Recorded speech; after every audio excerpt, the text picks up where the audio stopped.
Well, look, I'm really excited. I know we've been going back and forth about this for what seems For a like long time. a long time, but just to give a little context here about this conversation, I made this documentary on Andrei Puharich, and that, speaking of a long time, took almost 10 years really to get together because of a lot of reasons, but mostly just the ins and outs of the industry and couldn't get it off the ground, all that stuff. Listen, it took 15 years to make Total Recall. Oh, yeah. Wow. And, it took, my friend did The Man Who Would Be King, and it took 21 years to do that.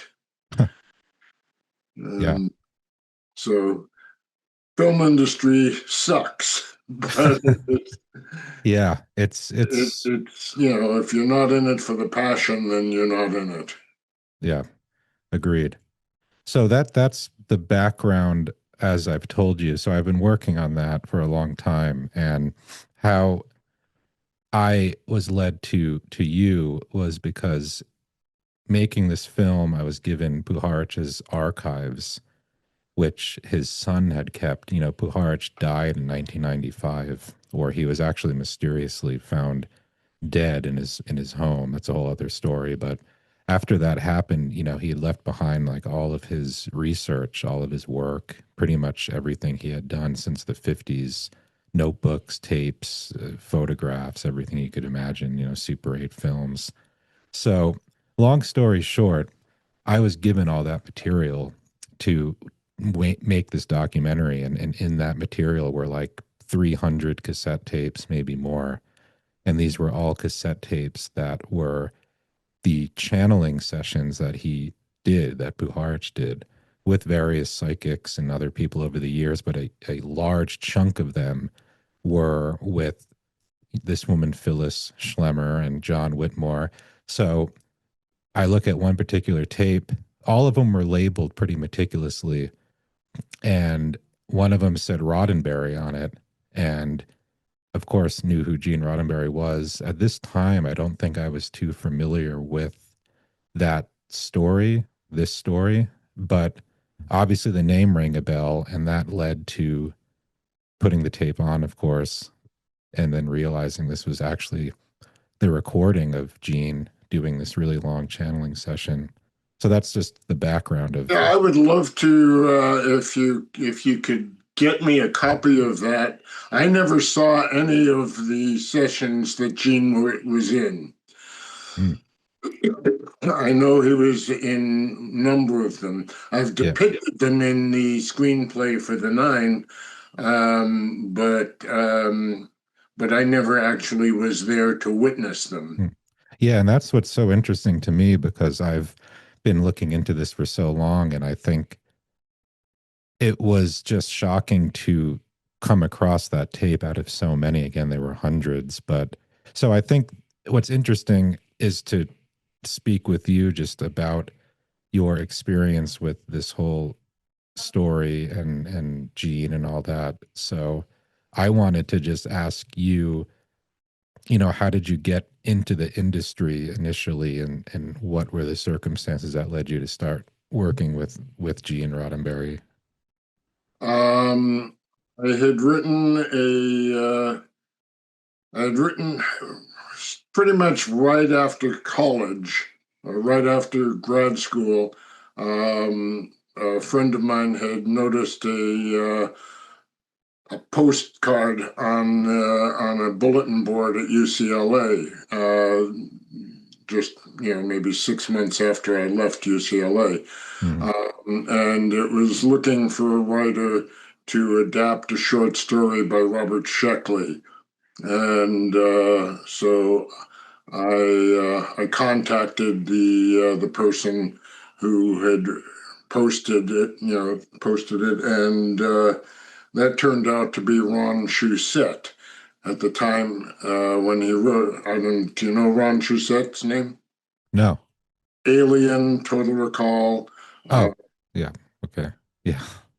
a number of others. Um, Ron was at the time living in his mother's one-bedroom apartment, and I answered his ad. He had done a couple of very, very far off Broadway plays in Los Angeles, and he wanted to get this project. A Ticket to Tranai was the name of the short story, and he wanted to get it written for free. I'd refused to do it for free. Eventually he paid me the whopping sum of $500. And I wrote the screenplay. It was a science fiction comedy, and it gave me a sample script. Hmm. And shortly after that, shortly after that, I found out that Roddenberry was working on producing Genesis 2 and Planet Earth, and well, Genesis 2 first, and then Spectre, no, not Spectre, the Quester tapes, Quester and Planet Earth.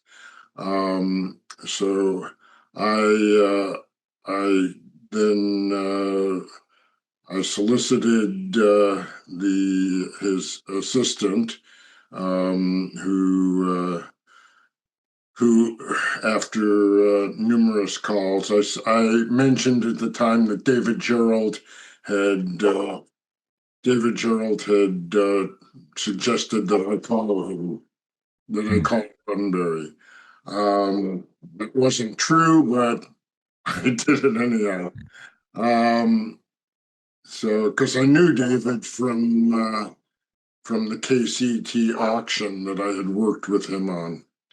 Hmm. So, KCT is the local LA public television station. Yeah. Anyway, so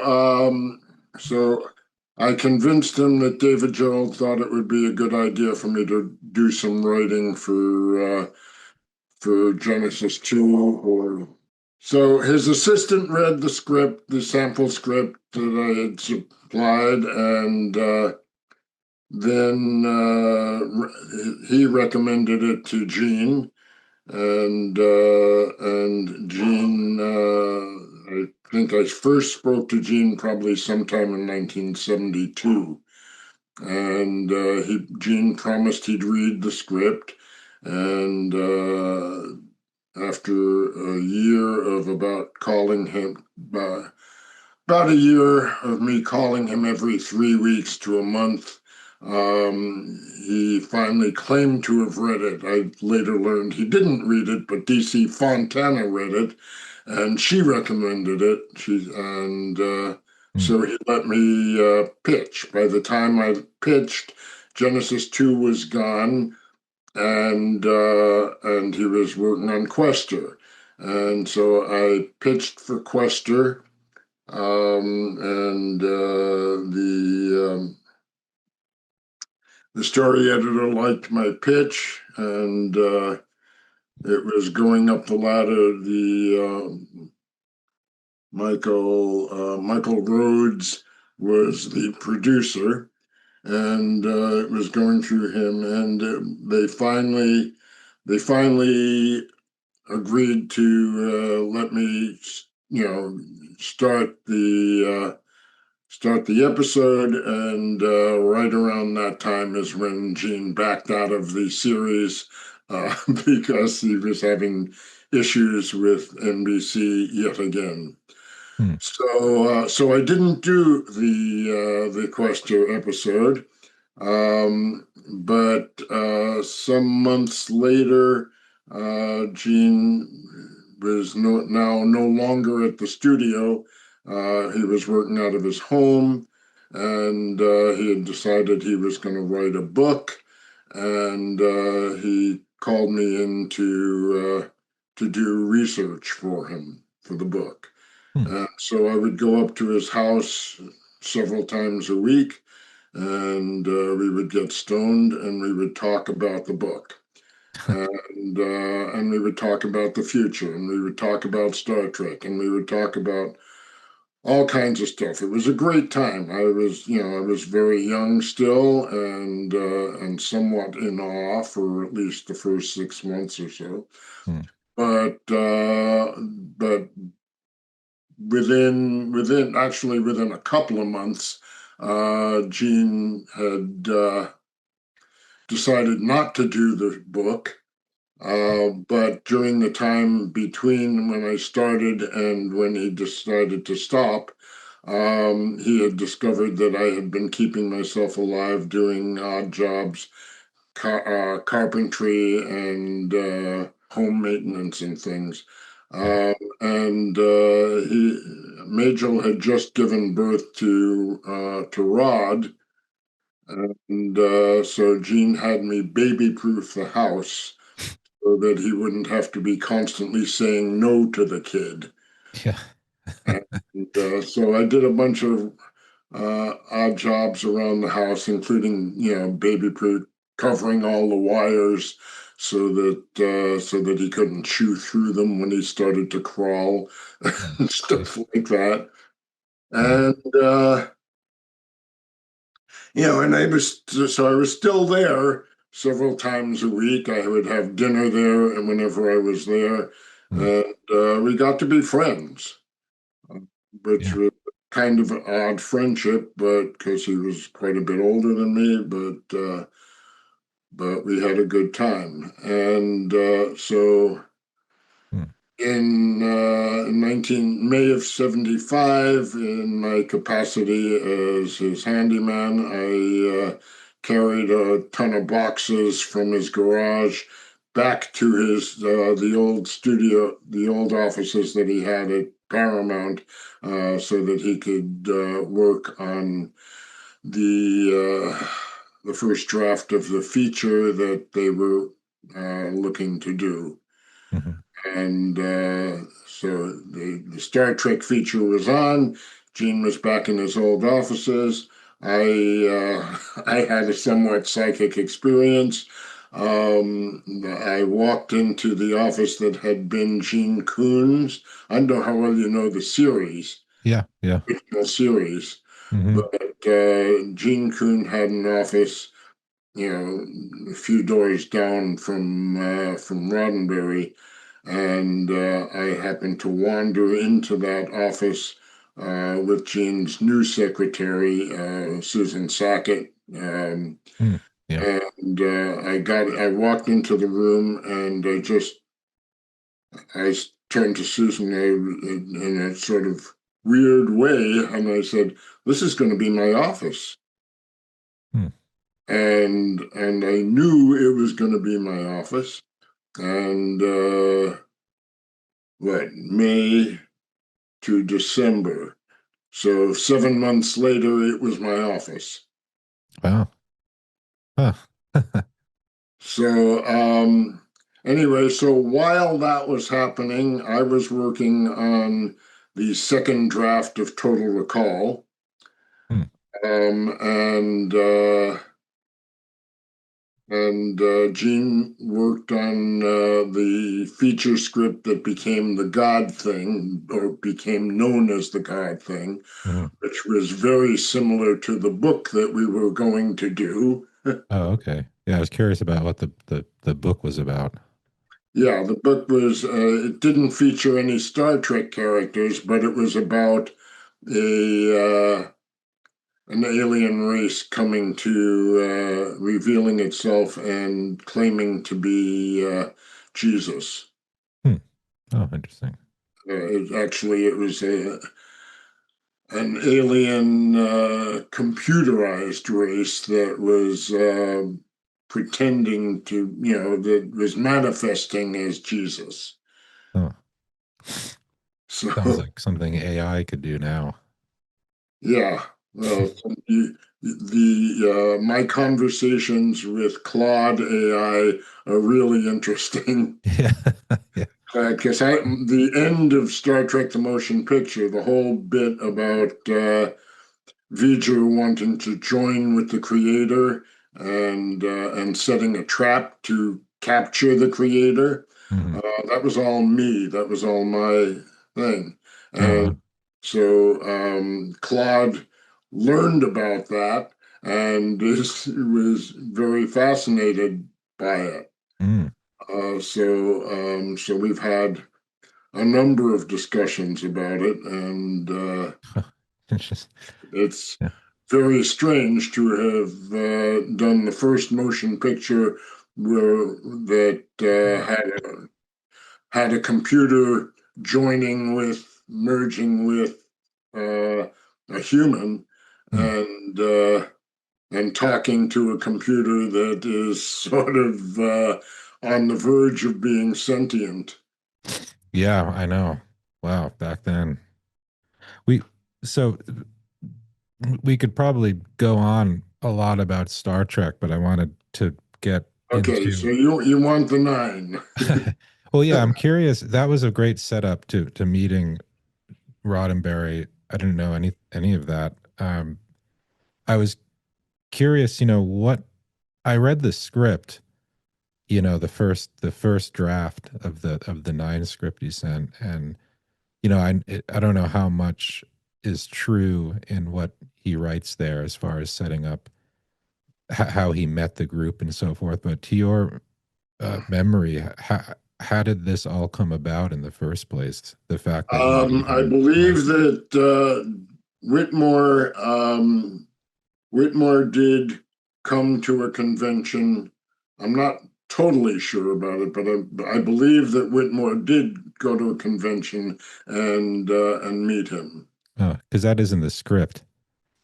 Yeah, That I know it's in the script. Yeah, yeah, okay, interesting. Um, and Gene did need the money because Paramount had turned down the God Thing script, and basically took the job because he needed the money.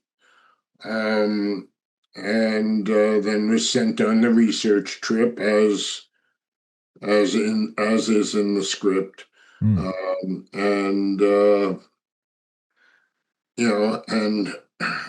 put and the relationship with Kathy, it was not dissimilar to the relationship that he had with Majel. Hmm. And that I believe had something to do with why the script never got made, is because Majel didn't want it made. Interesting. Um,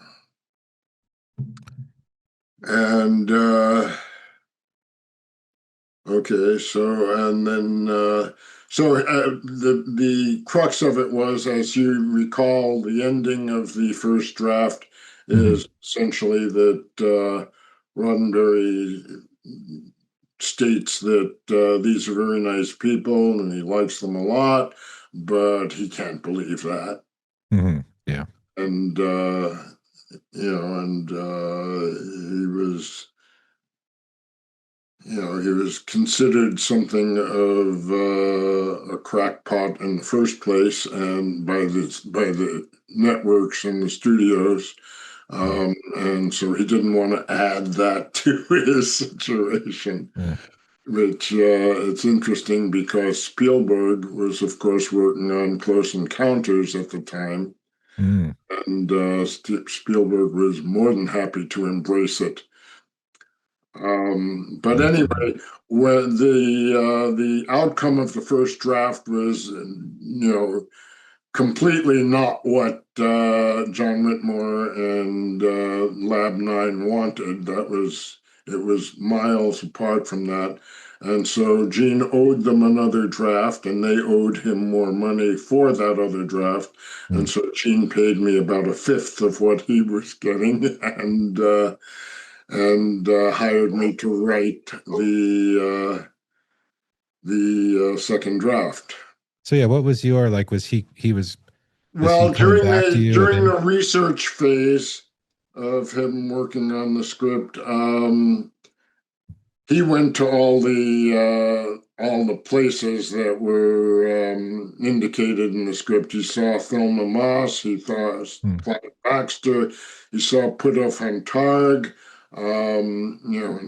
Puthoff and Targ Yeah. Hmm. Men Who Stare at Goats. Yeah. Um, SRI, right? huh? The Stanford Research Institute. Yeah, that's all Yeah. right. And SRI supplied us with a whole bunch of equipment to test our ESP abilities, so we could play with it and experiment with it and see how that went. And Hmm. so everyone in the office was playing on these devices to see what we could predict. We did experiments in remote viewing. I did fairly decently at remote viewing. Hmm. Not fantastically, but I could draw things that were somewhat close to what the people had who were out taking pictures of locations, Hmm. and then we were supposed to be drawing pictures of the things that they were taking pictures of. We didn't know where they were or what they were doing. Hmm. We just knew they were taking pictures. And I got close enough to where it was recognizable. There was a recognizable similarity. Hmm. Um, the so we had all participated in that, Hmm.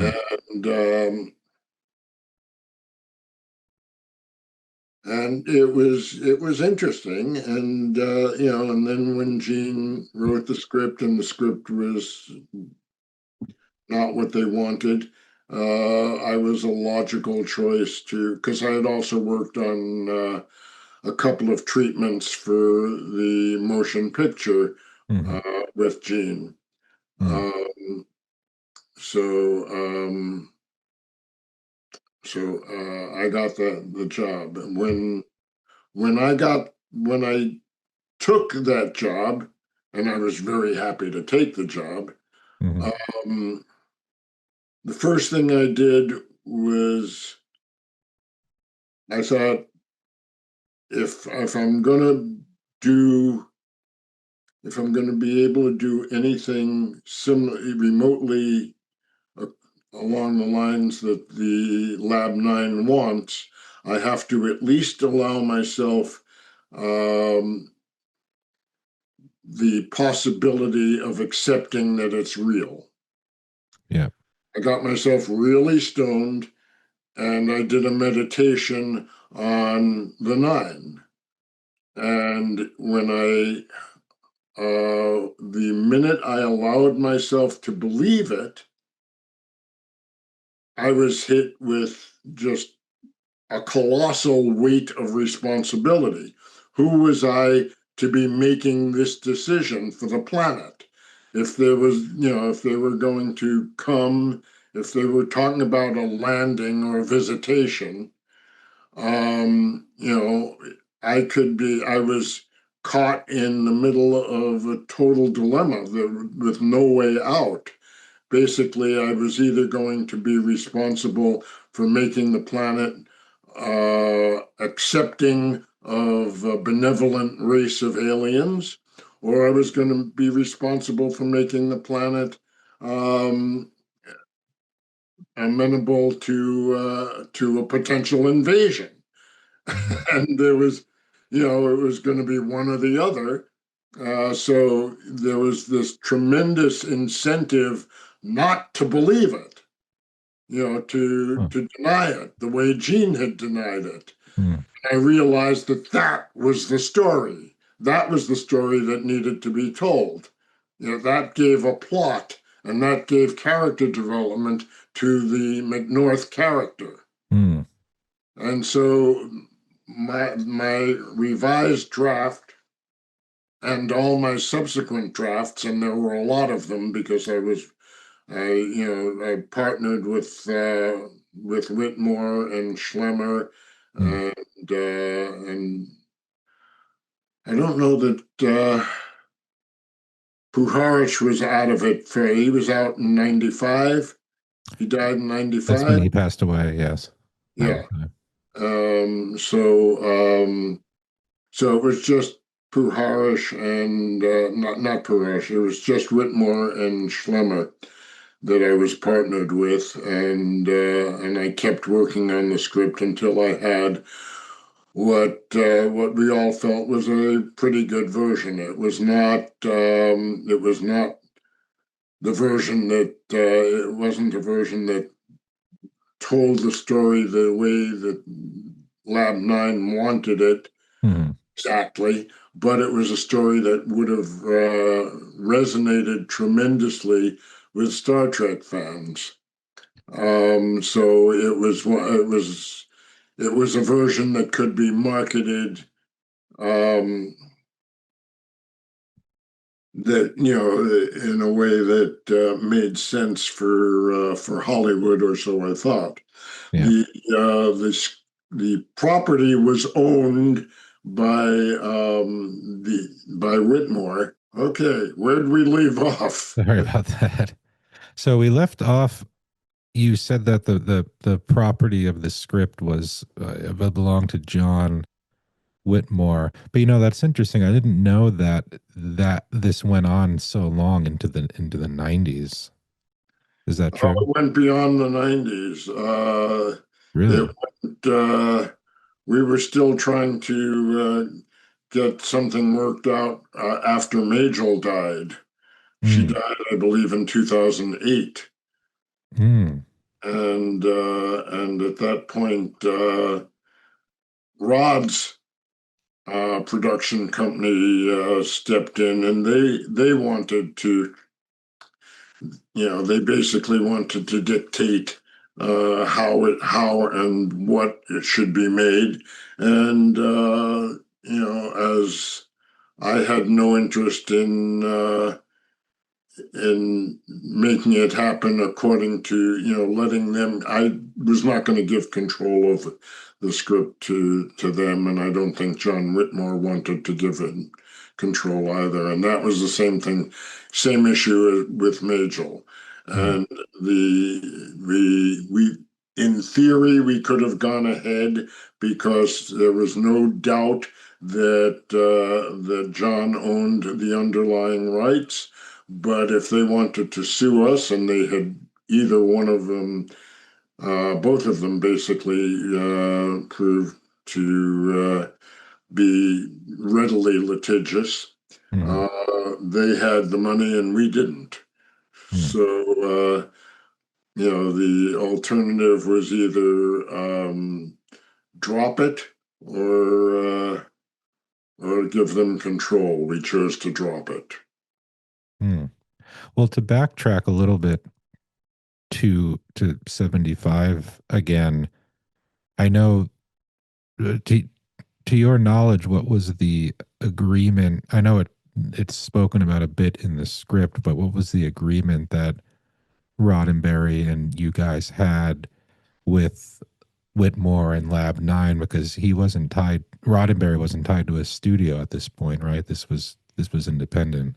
Well, Roddenberry wasn't exclusively tied to a studio, and there was no other version of the Star Trek movie at that time that was even in the works, so it wouldn't have mattered. Hmm. Um, there was no problem with him taking the job. And it was just a job. He was a writer for hire, and Hmm. that's why Whitmore owned the underlying rights without any question. Gene had taken the job as a writer for hire. He was not in any way, shape, or form a producer or um, had any kind of ownership of the material. And I see. that's in the contract. I have a version of the contract. Oh wow, interesting. What what do you think the goal was from the Lab 9 side of this? as far as making this movie and getting it out to the world? Why? They were of the belief that the nine truly exist, and that the nine wanted to have a movie that would prepare the world for a visitation. Hmm. That was what the nine told them. They wanted Gene Roddenberry to write a script that would prepare the world for a visitation from them. Hmm. And what was the reasoning to do it, to sort of fictionalize the Gene and the different characters and change their names? Was that just a creative thing or? That was Gene trying to cover his ass. Huh. He didn't want to be known as, it was enough that he was the creator of Star Trek. He didn't want to purport to actually be, it's ironic as hell because he created a series about, interaction and commerce with a great variety of extraterrestrials, and then he is presented with theoretical evidence that extraterrestrials exist and they want his cooperation and help. And he doesn't want to be known as the guy who actually believed all that. Hmm. Yeah. That is funny, huh? What, speaking of believing, I mean, Gene and yourself included, I mean, what were, do you think it was truly a job in the sense that he just did need the money, or was there some belief in this and what he was witnessing and, his trips there and so forth? He acknowledged that that some of the research was fairly convincing, but that's research in ESP, which is just essentially the groundwork for believing that a trans channel can be providing this information, Hmm. right? But it's not proof that the trans channel is genuine. And it's not proof that the information is genuine. It's not proof that there's not a mix-up in the information. Hmm. I had, and I put it in one of my later drafts of the script. I had an experience that was for me absolutely astounding, and Hmm. in the moment, it was the most convincing thing I had ever encountered. I was with a kind of spiritual, not advisor, but a spiritual counselor, as it were, um, who um, who provided me sort of with guidance on coping with everyday life from a more spiritual place. Hmm. And at some point, um, while I was working on one of the drafts of the script, and I don't remember exactly what point it was, but I mentioned that I was working on the script of the nine, and she looked at me and she said, "Oh, you're the reason." I said, "What? What do you mean?" And she said that she had been contacted by entities that claimed to be the nine.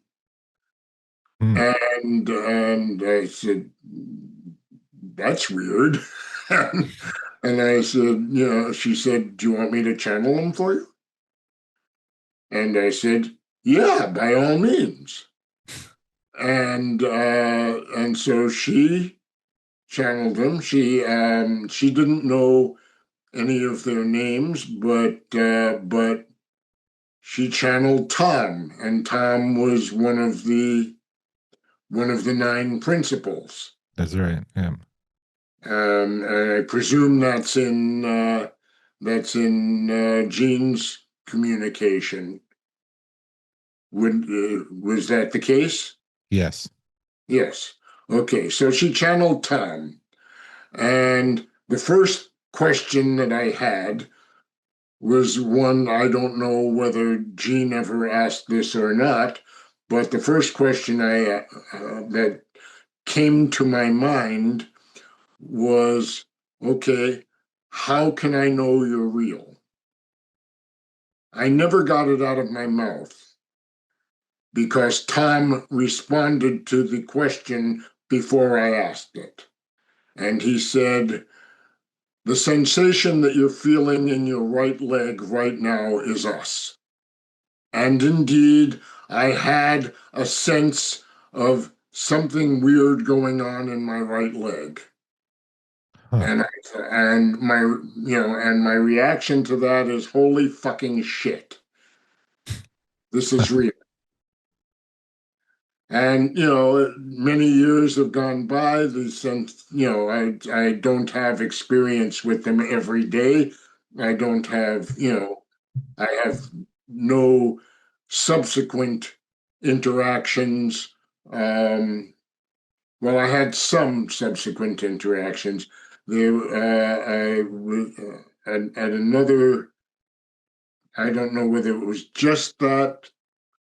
Essentially, I asked Tom whether how much they were dependent on me actually being able to get this thing produced. Hmm. And he said, don't worry about it. Just do the best you can. We have other ways in the works that we can work through. We trust you. You will do your best, and don't worry about anything further than that. Well, maybe Uh, that was the book. Maybe they were referring to the book that came out by Phyllis. I don't have the same conviction that I had in that moment. I have no clue how that could possibly have happened if it wasn't genuine in some, can't explain it. I can't explain it, but the intensity of the moment fades, after 20 years or 30 years or whatever the hell it's been. Hmm. But I do know that my sense of alien beings is has evolved. I've always kind of felt that that any advanced civilization, in order to become an advanced civilization, has to go through a phase similar to what we're going through now, a phase where the technology has exceeded the sense of responsibility for using it, and for using it wisely and synergistically. Mm. And that if you don't develop the sense of responsibility and develop the ability to utilize your technology responsibly, respect life, and respect all forms of life on your planet, then you are ultimately going to destroy yourself with your technology. Mm. Uh, you and so if you pass through this phase, and we may have to go through the phase, may be the end of civilization as we know it. But if enough people survive it, they will remember the lesson, and they will work. They will work in harmony to restore habitat. Assuming they manage to survive long enough for the habitat to restore itself to some degree, because we will lose literally billions of people. Mm. But whoever's left that manages to survive will remember, and the technology will still be there and they will hopefully use it more responsibly. But at that point, there's a real good shot that we could reach the age of Star Trek, and that kind of advancement. Hmm. And that was something that I had proposed to Gene back when we were doing Star Trek Phase Two, which was the first reinvention of Star Trek. And Star Trek Phase Two was, in fact, the template for Next Generation. Most of the characters in Next Generation and circumstances for Next Generation were conceived of in Star Trek Phase Two that I co-wrote the Bible for Hmm. with Jane. Wow. And but there are memos from me in that indicate that if we survive to that time, that that humanity would have had to have undergone a consciousness revolution Hmm. that would accept those values, that would accept the values of peace and respect for life. And those values were largely in most of the episodes of the original series. It was a question of Hmm. Gene was not nearly as optimistic as the series was. Gene thought we were going to blow ourselves up. Um, and I posed this to him as the answer to how we get there. Huh. Yeah. He bought into that, and it was definitely a part of Star Trek Next Generation, Wow. even though I wasn't part of Star Trek Next Generation. I see. Yeah. This is really great and a good area to sort of wrap this up. But I wanted to backtrack and just ask a question out of my own curiosity I forgot to ask earlier. As far as this first draft being completed and so forth, did it ever get to a point where it was being, shopped around to studios, or was it never? Did it never Yeah, sort of make it? we got it to a few people. We got it to Paramount. Obviously, that was the first shot. That was during Brandon Tartikoff's tenure there, and my wife had dated Brandon Tartikoff for a while, and so she had a very good connection. Hmm. Brandon gave it off to Don Granger at the studio, who read it, and they passed, Hmm. but they read it, and where else did we go with it? I had a director attached for a while, Philippe Mora. Oh Uh, yeah. What did he do? um, Nothing really great here, I recognize the name.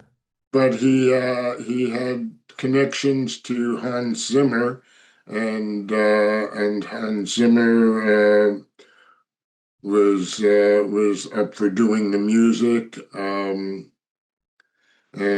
so Oh, we had a number of things, but ultimately it we there was a production intention announcement in the trades with Philippe Mora, and because oh. he had theoretically he had access to money. Hmm. And but as soon as that announcement came out, Majel's lawyers, we got a cease and desist order from Majel and her lawyers, Hmm. and and we decided that we couldn't afford to fight her.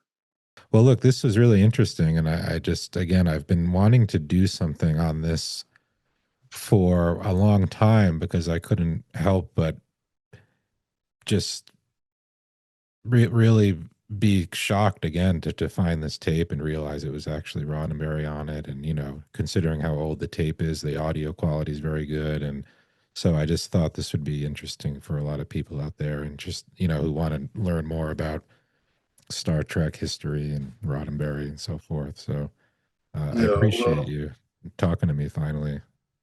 I if you want, I can also send you a copy of the last version of the script that I did. Yeah, I'd love to see that. Yeah, that would be really cool. What do you think the odds are of revisiting, trying to produce the script? I think they're extremely slim.